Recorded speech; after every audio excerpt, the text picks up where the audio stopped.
Welcome to অপুর সংসার। আজকে আমরা খুব ভালো খাওয়া দাওয়া করতে চলেছি।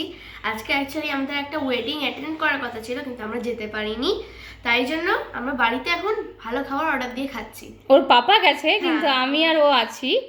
তো এই অনেক দূরে ছিল ওয়েডিং, আমার মামাতো বোনের রায়গঞ্জে। এবার মেয়ের একটু শরীরটাও খারাপ, প্লাস সামনে এক্সামও আছে। এইসব নিয়ে ওয়েদারটা অনেকটা চেঞ্জ হয়ে যাবে, সেই সব কারণে যাওয়া আর হলো না। তাই বলে কি ভালো কিছু খাবো না? কি খাচ্ছি রাই আজকে আমরা লাঞ্চে? আজকে আমরা সুশি খাচ্ছি, হুম, তারপরে চিজি গার্লিক ব্রেড খাচ্ছি, হুম হুম আর চিকেন পিৎজা খাচ্ছি। হুম।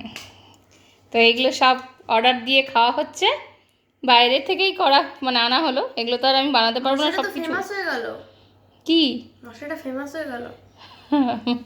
একটা মনে হয় মশা ঢুকেছে, সেটা নিয়েই কথা বলছে। যাই হোক, এগুলো এখন খাবো। আমি আমি টেস্টি টেস্টি বিয়ে বাড়ি খাওয়ানো হয় হলো না, কিন্তু এগুলোই খাই অ্যাটলিস্ট। সুশি তো আমি ফার্স্ট টাইম খাবো, আমিও কোনোদিনও খাইনি, মেয়েও কোনোদিনও খাইনি। পিৎজা আমি ফার্স্ট টাইম খাবো।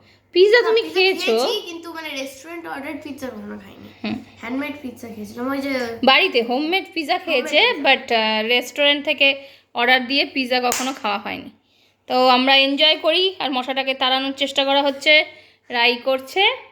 তো আবার নতুন ভিডিও নিয়ে তাড়াতাড়ি দেখা হবে। ওয়েডিং ভিডিওগুলো তো আর দিতে পারলাম না। যাই হোক, এই ওয়েডিং ডেতে লাঞ্চের মেনুটাই তোমাদের সাথে শেয়ার করলাম। সবাই ভালো থেকো, টাটা।